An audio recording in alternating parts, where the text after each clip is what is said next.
ஒருவராய் பெரிய ஆச்சரியமான அதிசயங்களை செய்யும் வல்லமை பொருந்திய இயேசுவின் இனிய நாமத்தினாலே இப்புதிய மாதத்திலே அனைவரையும் அன்போடு வாழ்த்துகிறேன். இம்மாத வாக்குத்தத்த திருவார்த்தை யோவான் 11:40. நீ விசுவாசித்தால் தேவனுடைய மகிமையை காண்பாய். கிறிஸ்துவுக்குள் அன்பு சகோதர சகோதரிகளே, நம்முடைய விசுவாசமே உலகத்தை ஜெயிக்கிற ஜெயம். விசுவாசிக்கிறவனுக்கு எல்லாம் ஆகும். நமக்குள் இருக்கிற நம் இயேசு என்றும் பெரியவர். விசுவாசம் இல்லாமல் தேவனுக்கு பிரியமாயிருப்பது கூடாத காரியம். நம்முடைய முன்னோர்கள் விசுவாசத்தினாலே நற்சாட்சி பெற்றார்கள். வீர விசுவாசத்தோடு வாழ்ந்து காட்டினார்கள். ஆம், மார்த்தாள் மரியாள் தேவனுடைய மகிமையை நேரில் பார்த்தார்கள். இழந்த சகோதரனை உயிர்ப்பித்து மீண்டும் திருப்பி தந்த வல்லமை. விசுவாசத்தினாலே நீதிமான் பிழைப்பான். 2 வருட பெரும்பாடுள்ள சகோதரியை பார்த்து ஆண்டவர் சொல்கிறார், உன் விசுவாசம் உன்னை ரட்சித்ததென்று. அவர்கள் பரிபூர்ண சுகத்தை பெற்று கொண்டார்கள் ஆண்டவரிடத்தில். இந்த சகோதரியின் மூலம் தேவனுடைய மகிமை வெளிப்பட்டது, வல்லமை புறப்பட்டது. காரணம் விசுவாசமே. கானானிய ஸ்திரீயின் மகள் பிசாசினால் கொடிய வேதனையின் மத்தியில் விசுவாசத்தோடு இயேசுவை பார்த்து எனக்கு இரங்கும், உதவி செய்யும் என்று விசுவாசத்தோடு கேட்கிறார்கள்.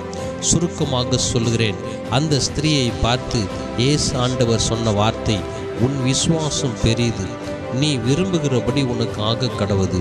அந்நேரமே அவர்களுடைய மகள் பரிபூர்ண சுகம் அடைந்தாள். காரணம் விசுவாசம் பெரியது.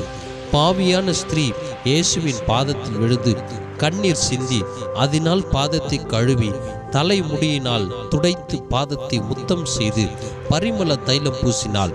விசுவாசத்தோடு செய்தாள். ஆண்டவர் அவளை பார்த்து, உன் விசுவாசம் உன்னை ரட்சித்தது என்று. இதிலேயும் வீர விசுவாசத்தை பார்க்க முடிகிறது. பிரியமானவர்களே, விசுவாசம் இல்லாத இடத்தில் அற்புதம் நடக்காது. தேவனுடைய மகிமையை பார்க்க முடியாது. கிறிஸ்தவத்தின் அடிப்படை அஸ்திபாரமே விசுவாசமே. ஒரு தகப்பன் தன் மகனின் விடுதலைக்காக எங்கெங்கோ சென்று சற்றாகிலும் குணமடையாமல், சீசரிடத்திலும் சென்று குணமடையாமல் இயேசுவினிடத்தில் வருகிறதை பார்க்கிறோம். செவிடும் ஊமையமான பொல்லாத ஆவி அடிக்கடி அந்த மகனை தீயிலும் தண்ணீரிலும் தள்ளி அநேக தரம் அலக்கடித்து செய்வதறியாமல் தவித்த தகப்பனிடத்தில் ஆண்டவர் கேட்கிறார், நீ விசுவாசிக்கிறாயா என்று. அதற்கு அந்த தகப்பன், விசுவாசிக்கிறேன், ஆனாலும் என் அவிசுவாசம் நீங்கும்படி உதவி செய்யுங்கள் என்று கண்ணீரோடு சொல்கிறதை பார்க்கிறோம். அந்த மகனுக்கு ஆண்டவராகிய இயேசு கிறிஸ்து தம்முடைய மகிமையை விளங்க பண்ணி ஆச்சரியமான காரியத்தை செய்கிறார். இதுவும் விசுவாசமே. இன்றைய காலகட்டத்தில் அநேகருடைய விசுவாசம் குறைந்து கொண்டே போகிறது. அவிசுவாசமான வார்த்தைகளை பேசி பேசி அற்புதங்களை இழக்கிறார்கள். ஆண்டவர் சீசர்களை பார்த்து கேட்டார், கூடவே இருக்கிறார், கப்பலின் பின்னணியத்தில் இருக்கிறார், இருப்பினும் பயம், அவிசுவாசம். ஐயரே, நாங்கள் சாக போகிறோம் என்று. இந்த வார்த்தை மிகவும் ஆண்டவரை அசிங்கப்படுத்துகிற வார்த்தை. கூடவே இருந்து எல்லா அற்புதங்களை அதிசயங்களை பார்த்த சீசர்களுக்கு விசுவாசம் இல்லாமல் போயிற்று. பயம் தொற்றிக் கொண்டது. இயேசு சர்வ வல்லவர். மரித்து 3ஆம் நாள் உயிரோடு எழுந்த தெய்வத்தை ஆராதிக்கிறோம். தேவனால் கூடாத காரியம் ஒன்றுமில்லை. நம் அவிசுவாசம் அநேக காரியங்களை கெடுத்து விடுகிறது. இயேசு கிறிஸ்துவின் சக்தி, ஆற்றல், வல்லமை, மகிமையை ஆழ ஆராய்ந்து அறிந்து கொள்ளுங்கள்.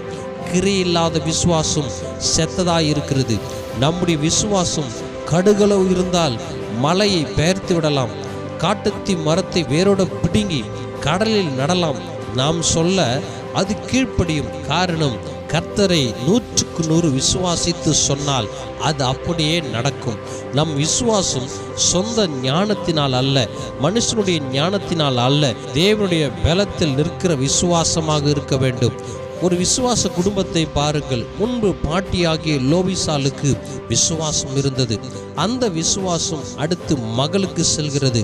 அடுத்த தலைமுறை மகனாகிய தீமோத்தேயுவுக்கு விசுவாசம் செல்கிறது. இது ஒரு அழகிய விசுவாசத்தின் குடும்பம். இப்படி விசுவாசத்தை பற்றி பேசிக்கொண்டே செல்லலாம்.